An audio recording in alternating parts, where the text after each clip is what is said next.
On a tense September morning, President Trump warned Beijing from the White House lawn the U.S. would not tolerate a Chinese grip on the Panama Canal. He announced sweeping sanctions on Chinese companies near the canal, ending quiet diplomacy. Washington saw Beijing's investments in Panama's ports as a strategic threat, not just business. The trigger, a Chinese conglomerate secured a long-term lease for a new port at the canal's Pacific entrance. For the Trump administration, this was a red line. Suddenly, Panama found itself at the epicenter of a global power struggle. The canal's fate was now a matter of global security.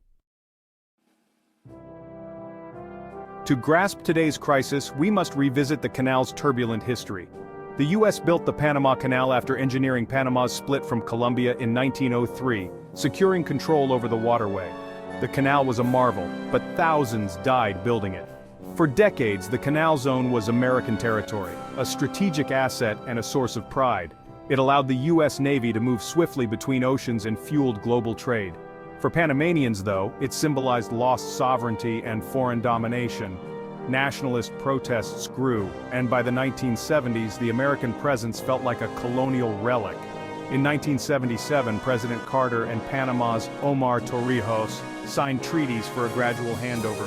On December 31, 1999, Panama assumed full control, an act of national pride and a new beginning.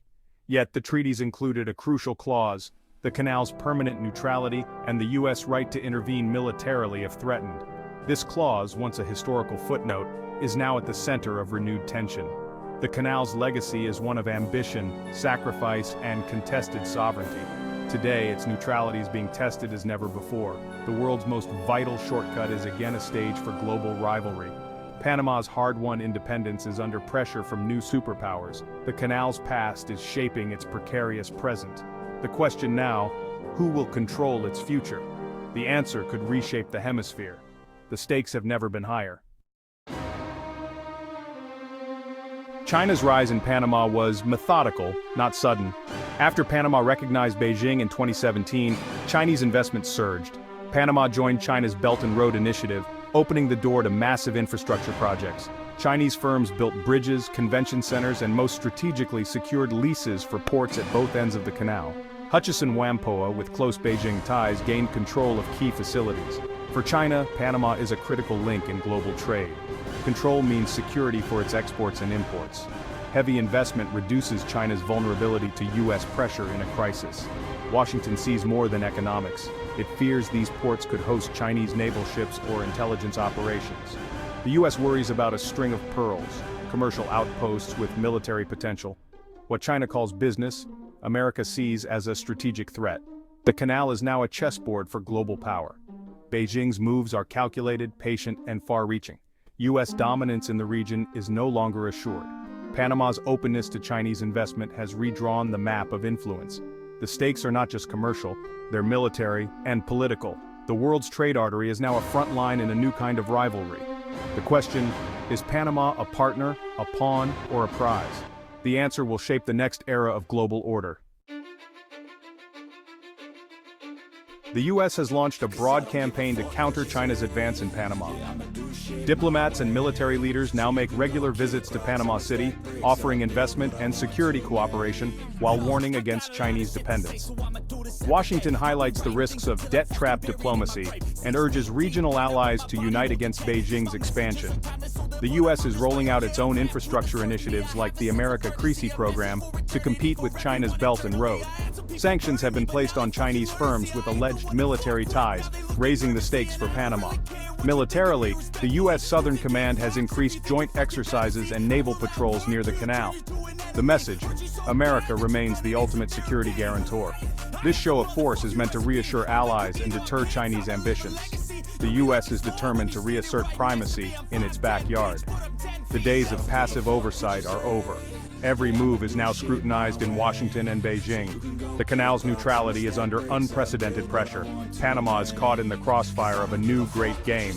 The U.S. is making it clear, the canal's fate is a matter of national interest. The contest is no longer just economic, it's existential. The world is watching which superpower will blink first. Panama is walking a dangerous tightrope between two giants. Chinese and U.S. investments offer opportunity, but also immense pressure. Panama insists on neutrality, welcoming business from all, but every decision is scrutinized. The government promises the canal won't be used for military purposes, but trust is thin. U.S. diplomats link aid and trade to limiting Chinese ties, while Beijing warns against bowing to American pressure. The public is divided. Some see prosperity in Chinese investment, others fear new forms of dependence.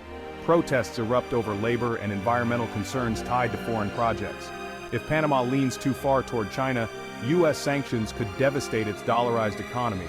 If it bows to Washington, it risks losing billions in Chinese investment. The space for neutrality is shrinking fast. Panama's leaders are forced to choose, even as they try to avoid it.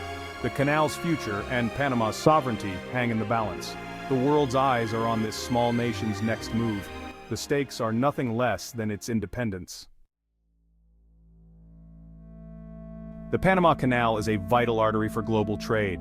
6% of world commerce passes through its locks.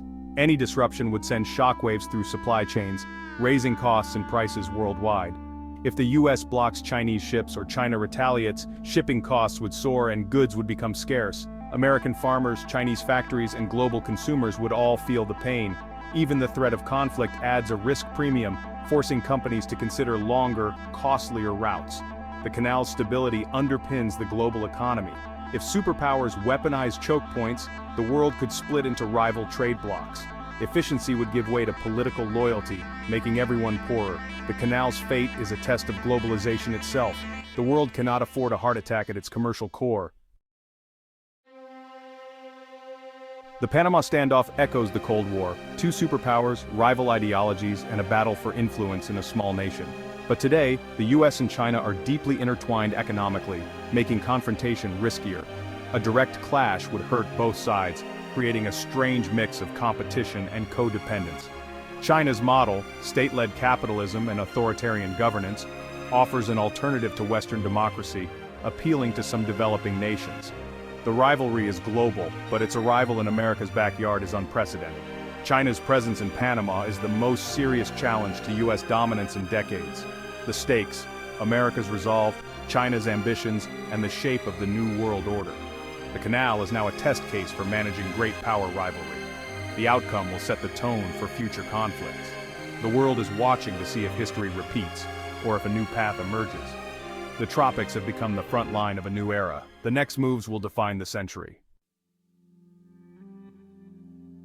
Panama's struggle is a warning to small nations everywhere. Neutrality is vanishing in a world of great power competition. Countries from Africa to Southeast Asia are watching, balancing Chinese investment with US security ties. For American allies, the conflict is a source of anxiety. Their economies are tied to both superpowers. A US-China economic war would be catastrophic for all. Allies urge dialogue and rules-based solutions, fearing Trump's hardline tactics could destabilize the system. The canal's neutrality, once guaranteed by treaty, is now in question. If it becomes a pawn in superpower rivalry, other choke points could follow. The rules that kept global trade flowing are at risk. The Panama crisis is a symptom of a shifting world order. American dominance is ending, China is a peer competitor, the world is entering a more unstable, multipolar era. The canal's fate will echo far beyond Central America. The world stands at a crossroads. The canal's future and US-China relations will be shaped by choices made now. One path leads to escalation, blockades, sanctions, and global crisis. Another is a prolonged, tense competition, sanctions, cyber attacks, and proxy battles with constant uncertainty. The hopeful path is de-escalation and diplomacy, new rules for competition, credible neutrality for the canal, and international support for Panama. This is the hardest path, but the only one that offers stability. The canal is more than a waterway. It's a symbol of our interconnected world. Conflict there would raise prices and threaten jobs everywhere. More importantly, it's a test of whether great powers can manage rivalry peacefully. The outcome depends on the wisdom of leaders in Washington, Beijing, and Panama City. The world is watching and waiting. The next chapter will be written not just in Panama, but in every nation that relies on global trade. The stakes are global prosperity and peace. The time to choose is now.